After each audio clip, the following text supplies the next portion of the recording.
اللہ اکبر اللہ اکبر اللہ اکبر. بارک اللہ فی هذا المسجد، بارک اللہ من بنا هذا المسجد، بارک اللہ فی مصلی هذا المسجد. اللہ اکبر. في بيوت أذن الله أن ترفع ويذكر فيها اسمه يسبح له فيها بالغدو والآصال رجال لا تلهيهم تجارة ولا بيع عن ذكر الله وإقام الصلاة وإيتاء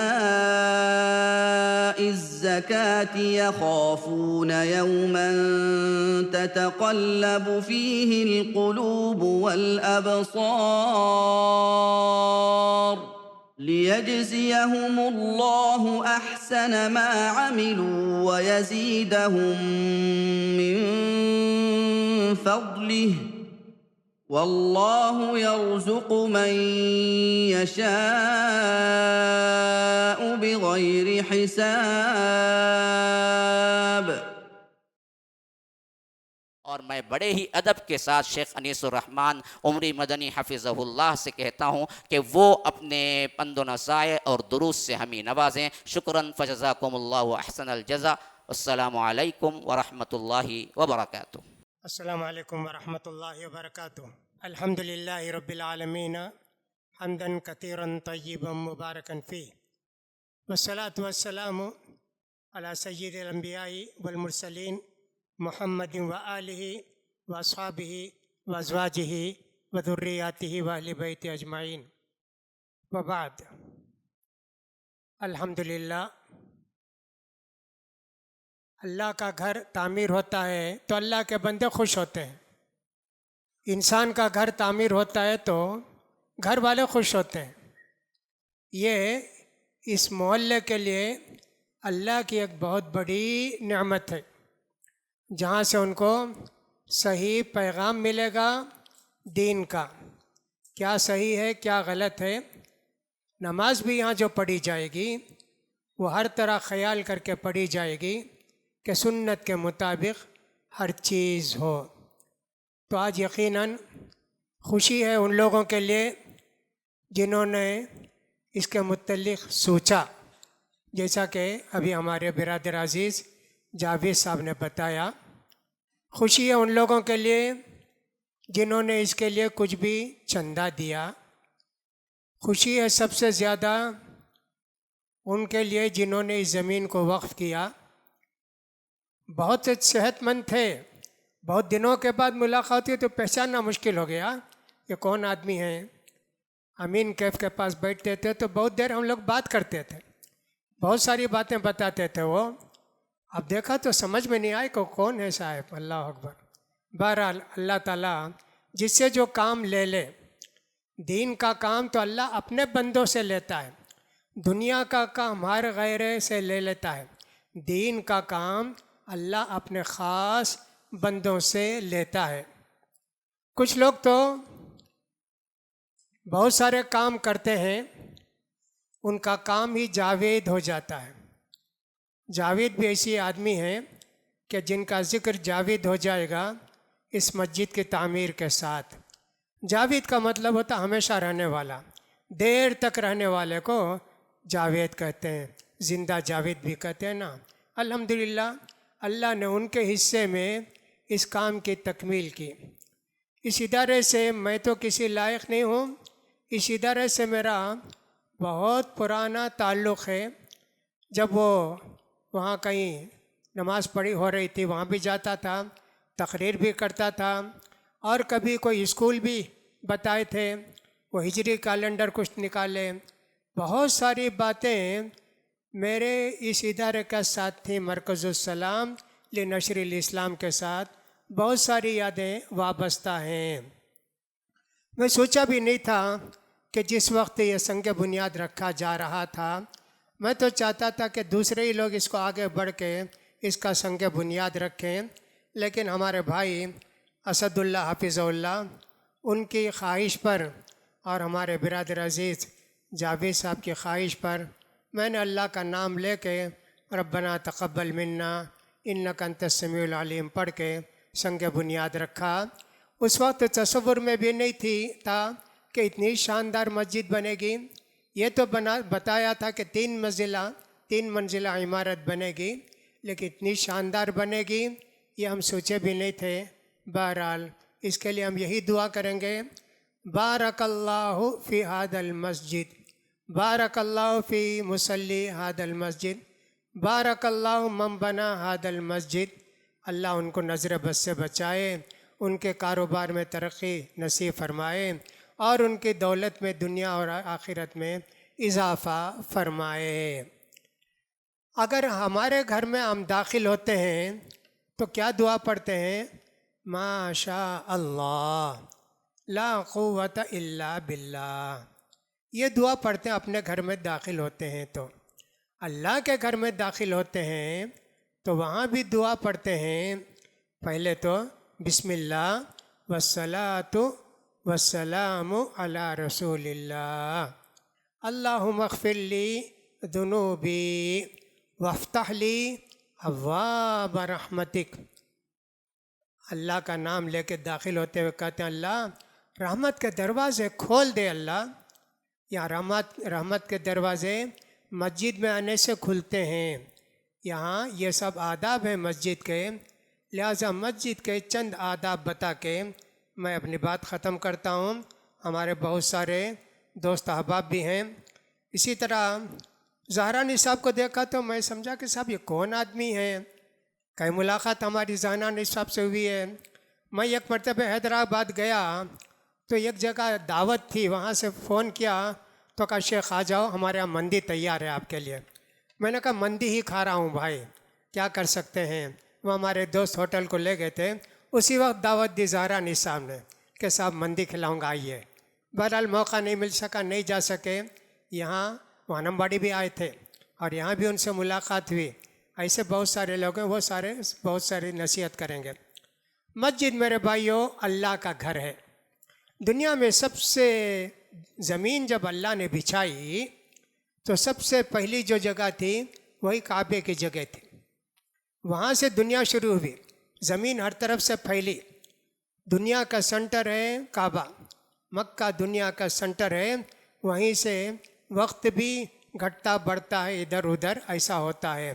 یہ پہلی حضرت فرشتوں نے بنایا مسجد کو فرشتوں نے بنایا۔ نوح علیہ السلام کے طوفان میں مسجد بہہ گئی، ختم ہو گئی۔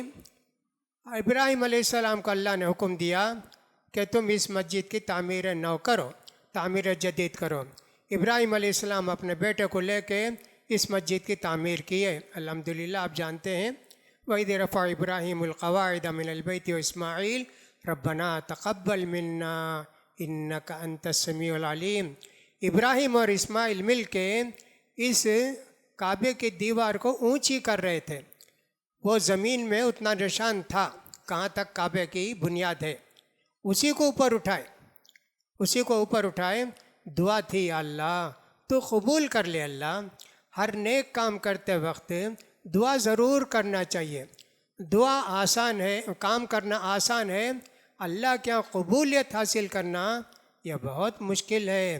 اتنی خلوص کے ساتھ نیت ہونی چاہیے، ذرا بھی اس میں شائبہ بھی نہ ہو کہ لوگ ہماری دعا دیں گے یا کہ ہماری تعریف کریں گے، ذرا بھی اس کا شائبہ نہیں ہونا چاہیے۔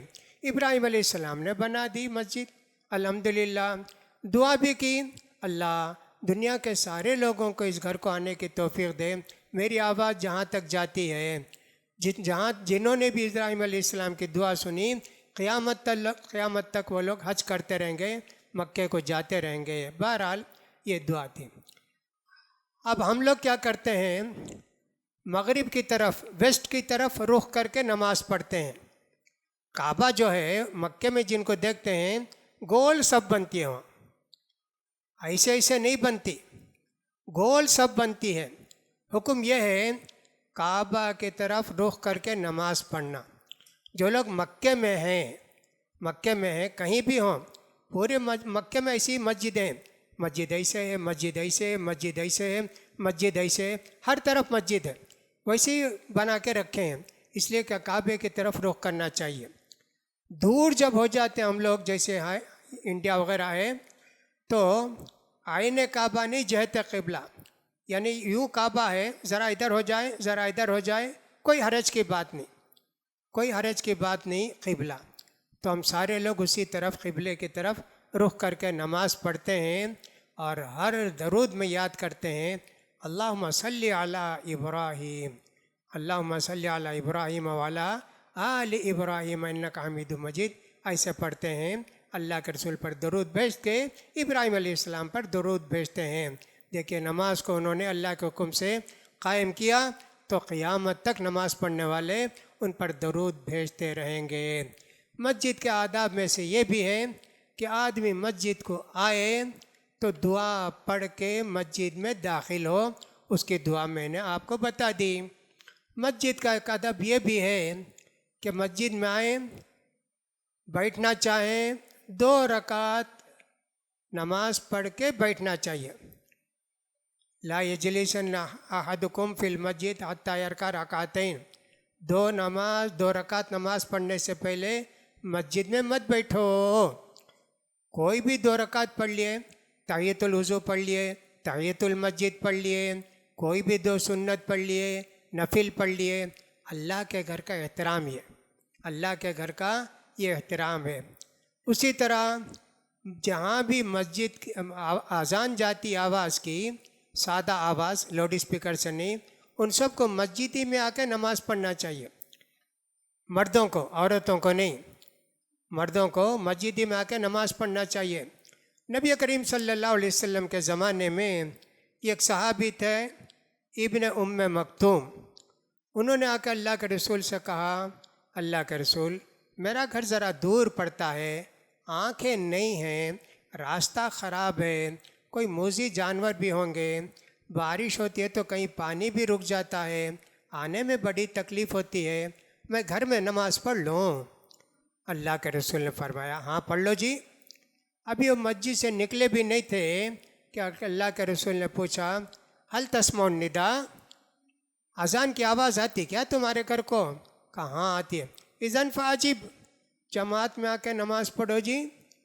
ایک نابینا صحابی کو راستہ بھی اتنا خراب، ذرا دور بھی گھر، ان کو بھی اللہ نے معاف نہیں کیا، لہٰذا ہم مردوں کو کیسے معاف کرے گا؟ گھر میں نماز پڑھ لیں، جہاں چاہیں نماز پڑھ لیں، ایسے نہیں ہونا چاہیے، مسجد میں آ کے نماز پڑھنا چاہیے۔ اسی طرح مسجد کے آداب میں سے یہ بھی ہے، کوئی بھی بدبودار چیز کھا کے مسجد کے اندر نہیں آنا چاہیے۔ اللہ کے رسول صلی اللہ علیہ وسلم نے فرمایا جو بھی کچا لہسن، کچا پیاز کھائے مسجد کو نہیں آنا، مسجد کو نہیں آنا۔ علماء نے لکھا ہے کہ بعض لوگوں کے منہ میں بدبو رہتی، کہا ان کو بھی چاہیے کہ مسجد کو نہ آئے، گھر میں نماز پڑھ لیں۔ اللہ اکبر، گھر کے اندر، مسجد کے اندر پاکی صفائی کا اتنا اہتمام کیا جاتا تھا۔ اللہ کے رسول کے زمانے میں مسجد بہت معمولی مسجد تھی، ایک چھوٹی جگہ تھی۔ اللہ کے رسول نے پوچھا یہ کس کی جگہ ہے؟ تو بتائے 2 یتیم بچوں کی جگہ ہے۔ اللہ کے رسول نے ان سے بلا کے کہا فَآمِنُونِ بِحَائِطِكُمْ، بچوں یہ تمہاری زمین ہے نا، مجھے قیمت کو دے دو۔ بچے تھے، پھر بھی اللہ نے ان کو بہت ہمت طاقت دی تھی، دین کا جذبہ دیا تھا۔ واللہ لا نطلب ثمنہ الا الی اللہ، نہیں ہم اس کی قیمت اللہ کے پاس لیں گے۔ تو جن لوگوں نے مسجد کو وقف کیا ہے، جگہ وقف کیا ہے، ان کو بھی سوچنا چاہیے 2 کروڑ بھی مل سکتا تھا، لیکن ان کے دل میں ہی تھی اس کا بدلہ ہم اللہ کے پاس لیں گے۔ اللہ تعالیٰ ان کی نیت کو قبول کیا، اور سب سے زیادہ خوشی انہی کو ہوتی رہے گی کہ صاحب انہوں نے اس مسجد کو دیکھ لیا اپنی آنکھوں سے، اور نماز بھی پڑھنے کی اللہ نے توفیق دی۔ اللہ کے رسول صلی اللہ علیہ وسلم نے مسجد تعمیر کی وہاں۔ بہت معمولی مسجد تھی، بہت معمولی مسجد تھی. سمجھیے کہ صاحب اللہ کے رسول کا گھر بھی مسجد بھی بالکل لگے ہوئے تھے، اور معمولی چھت تھی اس کی. وہ جو بچوں کے پاس سے لیے زمین، کھجور کے درخت تھے اس میں. اللہ کے رسول نے ان سب کو کٹوایا. قبلے کی طرف جو جگہ تھی وہاں کے جھاڑوں کو باقی رکھا، اور جو کچھ پرانی ہڈیاں تھیں انسانوں کی وہ سب نکال کے ایک جگہ لے جا کے دفن کر دیا. مسجد ایسے شروع ہوئی اللہ کے رسول کے زمانے میں. بارش پڑتی تھی چھت ٹپکنے لگتی تھی، چھت ٹپکنے لگتی تھی، ایسے ہوتا تھا. وہ جو شب قدر کی حدیث آتی ہے نا کہ اللہ کے رسول نے کہا مجھے بتایا گیا شب قدر جب ہوگی نا فجر کی نماز پڑھوں گا تو میرے پیشانی میں بھی اور ناک میں مٹی لگی ہوگی. رات میں شب قدر تھی، فجر میں رات میں بارش بھی، سجدہ کیے تو اللہ کے رسول کی پیشانی پر بھی اور ناک پر بھی مٹی لگی تھی. سبحان اللہ. حضرت ابو بکر صدیق رضی اللہ تعالیٰ عنہ کے زمانے میں زمین کو، مسجد کو کشادہ کرنے کی ضرورت نہیں پیش آئی. حضرت عمر رضی اللہ تعالیٰ عنہ کے زمانے میں مسجد کو وسیع بنانا پڑا، آبادی بہت بڑھ گئی، تو حضرت عمر رضی اللہ تعالیٰ نے تھوڑی سی زمین داہنے طرف رائٹ سائڈ میں زیادہ کی اور ذرا پیچھے زیادہ کی. لیفٹ سائڈ میں اللہ کے رسول کی قبر شریف تھی، ابو بکر صدیق کی قبر شریف تھی، ادھر نہیں بڑھائے. حضرت عثمان کا زمانہ آیا، بہت آبادی ہو گئی. حضرت عثمان رضی اللہ تعالیٰ نے لوگوں کو سیریا سے بلایا تعمیر کے لیے اور پکی مسجد بنائی. حضرت عمر نے کہا دیکھو مسجد اللہ کے رسول کے زمانے میں تھے نا ویسے ہی بنانا، اس کو رنگ و روغن نہیں کرنا، نقش و نگار نہیں کرنا، سادہ مسجد رہنا، بس سایہ پڑے بارش میں حفاظت ہو، ویسے ہی بنائے حضرت عمر.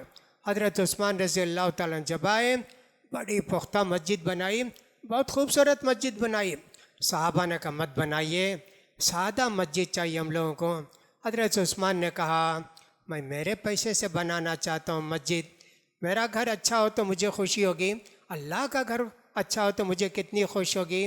پہلے مرتبہ حضرت عثمان نے پکا مسجد بنائی، بڑی مسجد بنائی، سامنے بھی بڑھایا، دانے بڑھایا، پیچھے بڑھایا، ہر طرف سے بڑھا دیا حضرت عثمان رضی اللہ تعالیٰ نے. مسجد نبوی ایسی تعمیر ہوئی. کعبے کا بھی یہی ہے، کئی مرتبہ وہ دیواریں گرتی تھیں، کعبے کی دیواریں گرتی تھیں، پرانی ہو گئی. اللہ کے رسول کی عمر ابھی 25-30 سال رہی ہوگی، 25 سال رہی ہوگی، کچھ کم بھی رہی ہوگی. تو مکے والے بات کیے بھئی یہ دیوار گرتی ہے، بہت خطرہ ہے، اس کو گرا کے نئی دیوار بنائیں گے کیا؟ ہمت نہیں ہوتی تھی. اللہ کے گھر کو کوئی گرائے گا کیا؟ ایسے ڈرتے تھے. یہاں تک کہ جدہ میں بھی کوئی جہاز آیا پانی کا، ٹوٹ پھوٹ گیا، لکڑا تو بہت ملا ان لوگوں کو، لائے پیسہ جمع کیے اور اس کا کعبے کی دیوار تعمیر کے. ایک آدمی ہمت کر کے اوپر چڑھے، ایک پتھر گرائے، کچھ نہیں ہوا. سارے لوگوں نے اس کو جو ہے تعمیر گرایا، پھر اس کے بعد بنا دیے اس کعبے کو. الحمدللہ یہ اللہ کے رسول کے نبی بننے سے پہلے کعبے کی تعمیر ہو گئی تھی. دوبارہ قریش کے لوگوں نے بنایا، پیسے ختم ہو گئے، تھوڑی جگہ چھوڑ دیے تھے. اس طرح کعبے کی تعمیر بھی کئی مرتبے ہوئی ہے. یہ مختصر تاریخ ہے مسجدوں کی. ہمارا سارا رخ جو ہے دنیا کے سارے لوگ فَوَلِّ وَجْهَكَ شَطْرَ الْمَسْجِدِ الْحَرَامِ، تم کہیں بھی نماز پڑھو کعبے کی طرف ہی رخ کر کے نماز پڑھنا ہے. ہاں سفر میں قبلہ معلوم نہیں ہے تو کوئی حرج کی بات نہیں ہے. لہٰذا یہ مسجد تعمیر ہوئی. میں اس کے بنانے والے کو بھی اور اس کے انجینئر صاحب کو بھی، ہمارے برادر جاوید عثمان ربانی صاحب کو بھی اور ان کے بھائیوں کو، اور خصوصاً جنہوں نے زمین وقف کی ہے ان کو بھی، دوسرے لوگوں کو بھی دل کی گہرائیوں سے مبارکباد دیتا ہوں. اور اللہ سے دعا کرتا ہوں اللہ تعالیٰ ان کے نیکیوں کو، ان کے صدقات و خیرات کو قبول فرمائے. اللہ تعالیٰ اس مسجد کو آباد رکھے. اللہ تعالیٰ مصلیوں سے اس مسجد کو آباد رکھے. ہر قسم کے غلط کام سے بدعت کے کاموں سے اللہ تعالیٰ اس مسجد کو بچائے۔ اللہ تعالیٰ محلے والوں کے لیے اس مسجد کو خیر و برکت کا ذریعہ بنائے۔ اللہ تعالیٰ ان کو زیادہ سے زیادہ اس مسجد سے فائدہ اٹھانے کی توفیق نصیب فرمائے، اس لیے کہ مرکز السلام میں نماز کے علاوہ بھی بہت سارے پروگرام ہوا کرتے ہیں۔ فائدہ اٹھانے کا بہت اچھا موقع ہے۔ مجھے اس موقع دینے کے لیے میں ہمارے برادر کا اور سب لوگوں کا شکریہ ادا کرتا ہوں۔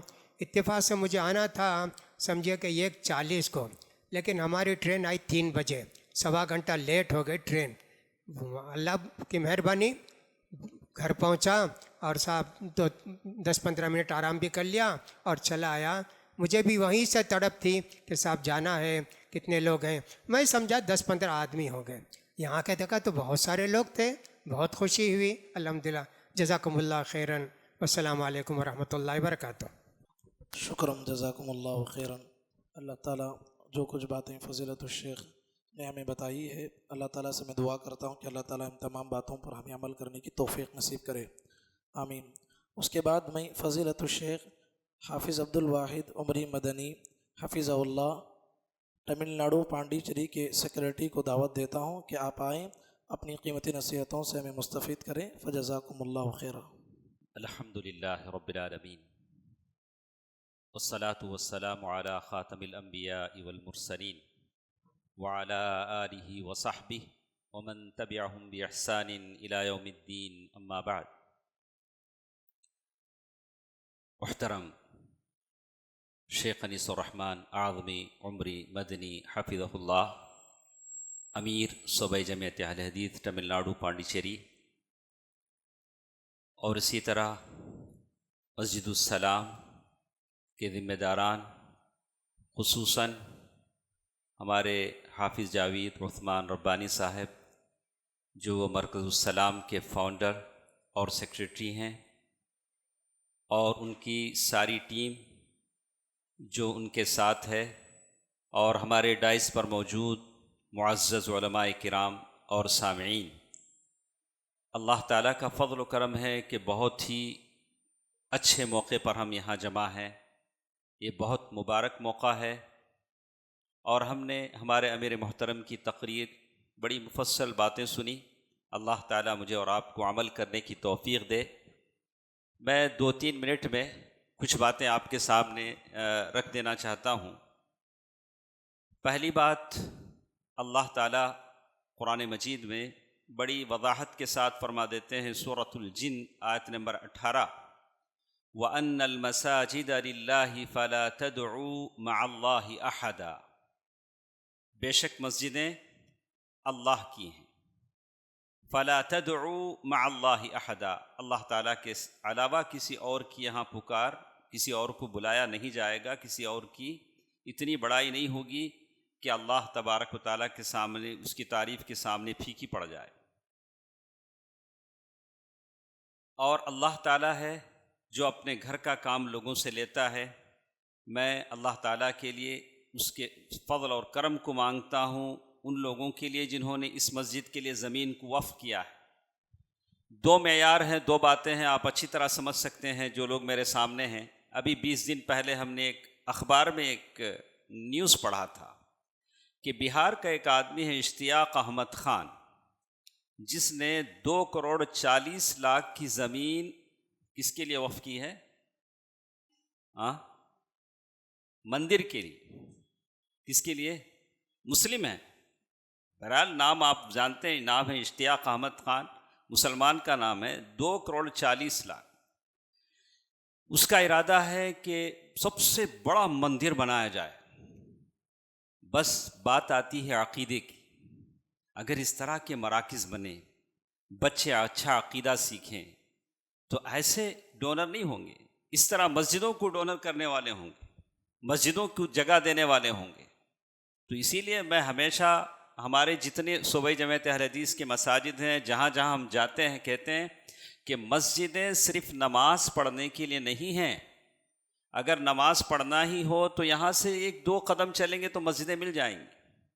مسجد صرف نماز کے لیے نہیں ہے، مسجد جیسے ہمارے حافظ جاوید عثمان ربانی صاحب اور اسی طرح ہمارے IRGC کا یہ ہے، اور اسی طرح مرکز موحی ہے ہمارے پاس، تو بہت سارے ہمارے ایسے مراکز ہیں جہاں بچوں کی تعلیم بھی ہوتی ہے، اور دعویٰ کہ ہمارے GWC ہے جہاں دعویٰ ہوتا ہے. یعنی ہم لوگ ایسا چاہتے ہیں کہ مسجدیں اس طرح ہو کہ وہاں مکاتب بھی ہوں اور رفاہی خدمات ہوں اور کاؤنسلنگ بات وہاں کی جائے، اور طرح طرح کے لوگ نو مسلموں کو بلایا جائے اور اسلام کی صحیح حقانیت کو اور صحیح تصویر کو ان کے سامنے پیش کیا جائے. تو مسجدیں ایسی ہو کہ وہ اسلام کی ایک صحیح تصویر لوگوں کے سامنے پیش کر سکے.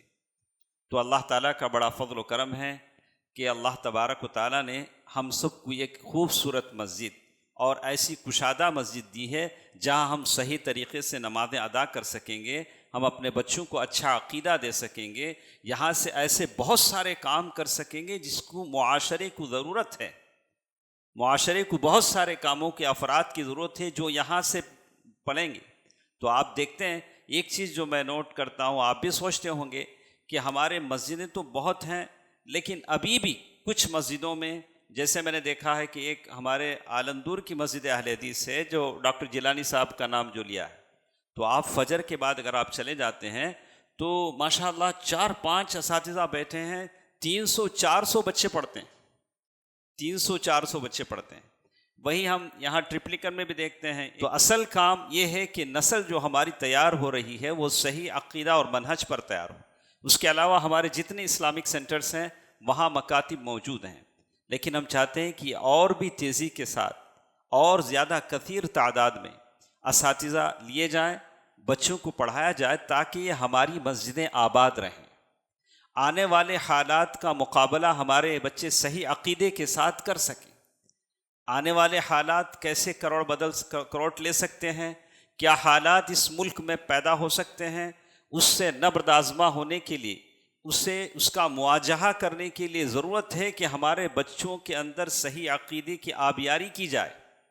ورنہ یہ قبر پرست اور اس طرح کے ایسے بودھے قسم کے عقیدے کے لوگ آنے والے حالات کا مقابلہ نہیں کر سکیں گے.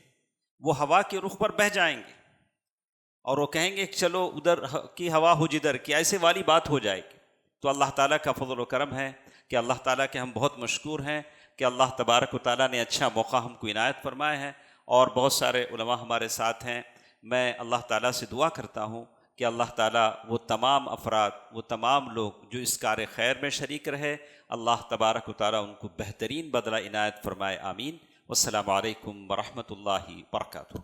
شکرم جزاکم اللہ خیراً و احسن الجزاء. اس کے بعد میں فضیلت الشیخ حسین الزہرانی حفظہ اللہ کو دعوت دیتا ہوں کہ آپ آئیں اور اپنی قیمتی نصیحتوں سے ہمیں مستفید کریں.